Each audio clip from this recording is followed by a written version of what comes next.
Hello everyone.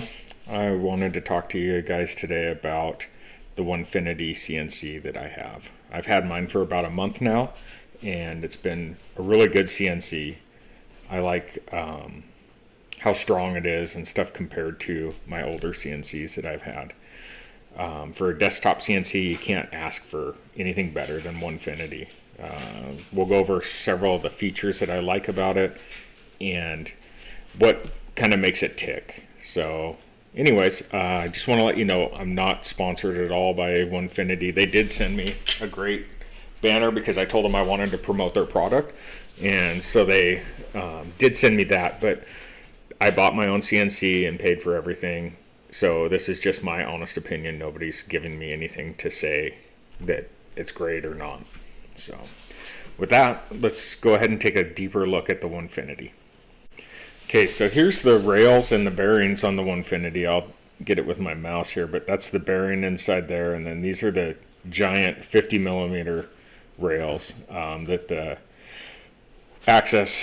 makes up the axis, and so it slides on these shafts, and just really strong setup there. It's I had the Shapeoko before, and it versus the Shapeoko 3, night and day difference. No V wheels anymore. It's actually a full bearing, and it just, it adds a lot of strength to the whole machine. Okay, so this is the ball screw, and this is on all different axes, and it's super heavy duty ball screw. Fast travel ball screw is what Onefinity calls it. It's a big ball screw though for a desktop CNC, and just really night and day different versus any of the belt driven desktop CNCs. It's a positive power that goes, back and forth. Also, this is the Z axis. This is super heavy duty compared to my Shapeoko. This is just so much bigger and beefier. Can accommodate a spindle without any problem at all. Currently in mine, I have a Makita router just because that's what I've had in the past, but we'll be upgrading to an 80 millimeter spindle as time goes on. So the travel on this is probably, I'm going to guess 4 or 5 inches. I'm not sure exactly, but it's a lot of travel, which is really nice. It can accommodate big thicknesses of wood, and just works really good. Okay, so let's get into some of the electronics on the Onefinity.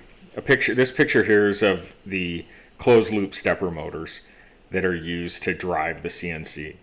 This is by far the number one reason that I went with Onefinity is closed loop stepper motors. The Shapeoko has open loop stepper motors, and there's quite the difference between the two of them when it comes to performance. So to kind of explain this to you, let me show you a picture here here's a picture of open loop stepper motor. This is like what you would find on the regular Onefinity or the Shapeoko, things like that. And the closed loop is what's on the Onefinity Elite machine. So the open loop stepper motor, what it does is the controller will tell the machine, okay, we need to move 2 inches. It calculates whatever time it takes, for that to go 2 inches, and then just drives it for that period of time. It doesn't tell the machine that it actually moved that distance. It just assumes that it did because that's how long it takes to move it.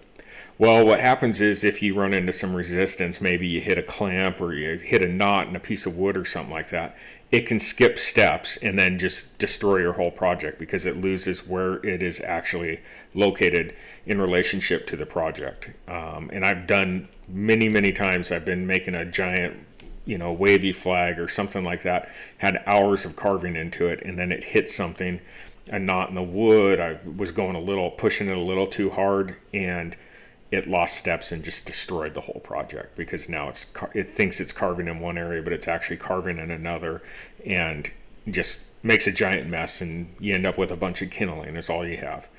So the closed loop stepper motor, it has a driver in here and a little computer inside of here, and what it does is the controller will tell it, hey, we need to move 2 inches, and then it actually measures the distance that it moved, and it reports back to the controller, okay, I've now moved that 2 inches, physically have moved it.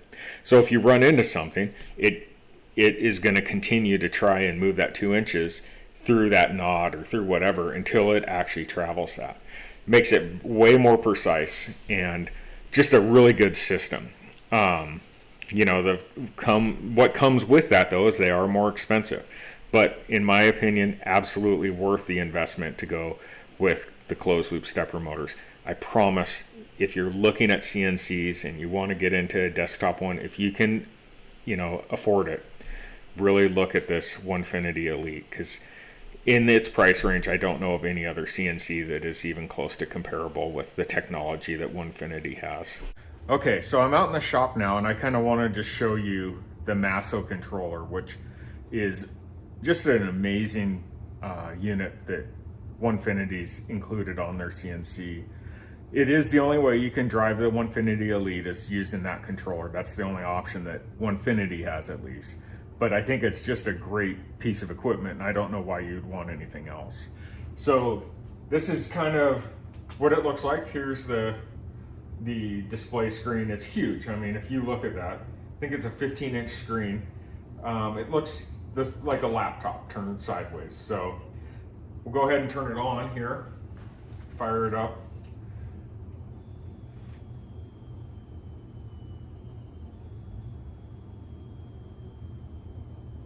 And this is how quick it gets loaded. Right there, it's reloaded, ready to go.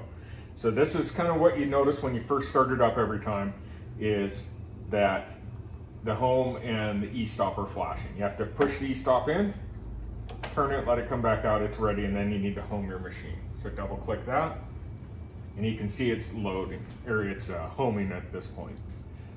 One complaint I have, and I'm gonna change it, you can change it in the settings, is the homing cycle is super slow. You can see here, it takes a long time. My Shapeoko would home in, seconds.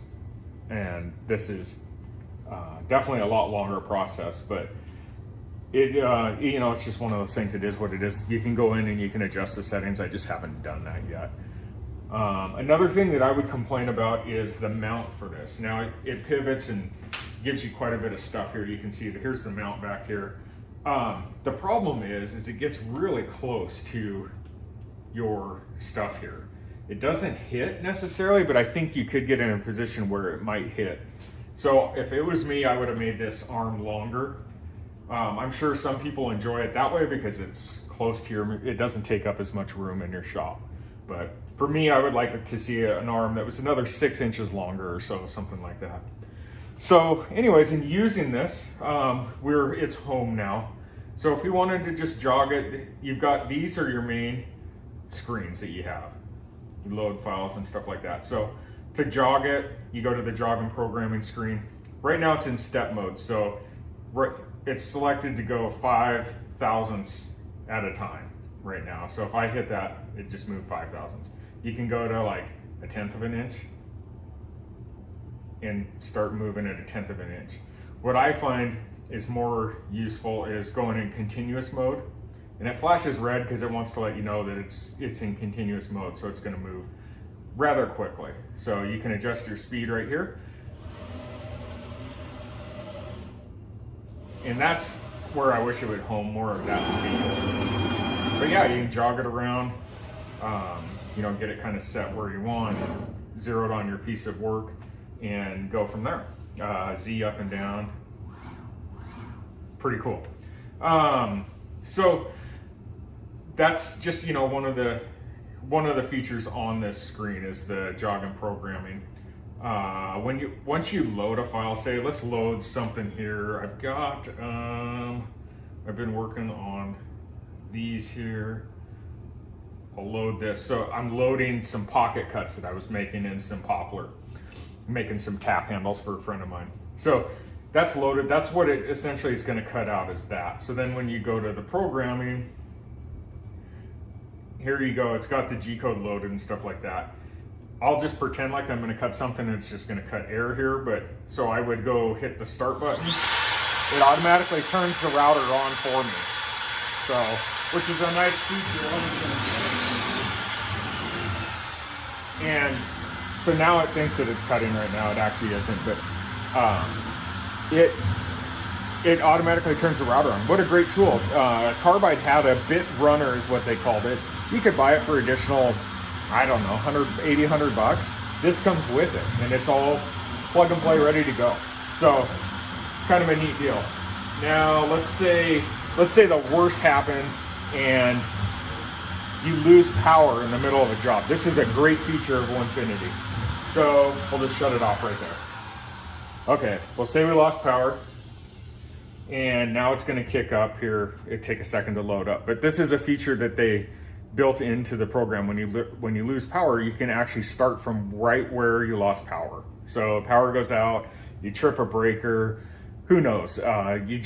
You want to stop the job for the day and turn it off, you can do that. So what you would do, we got to do the e-stop and unfortunately home it again. I should get that fixed sooner than later so it's quicker for you guys when I'm showing you videos.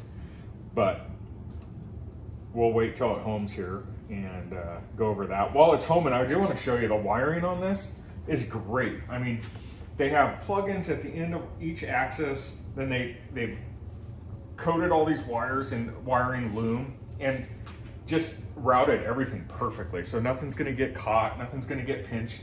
There's some plugins here. So if you have to take things apart, you just unplug it and plug it back in. Everything's labeled great.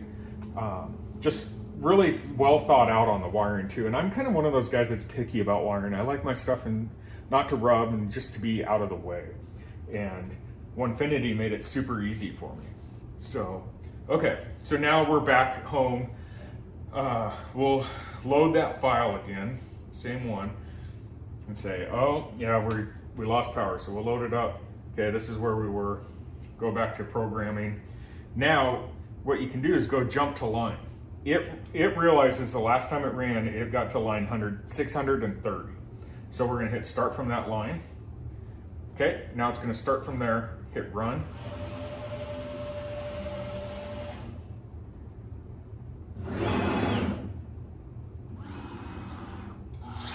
There you go. Now it's gonna start right from where it was. That's incredible. The other way, you would either be cutting air for a while until it got caught back up, but yeah, Shapeoko just wasn't even close in that category. That's just something great that they thought of here. So anyways, that's kind of a quick wrap up on the Onefinity. Let me turn this off here.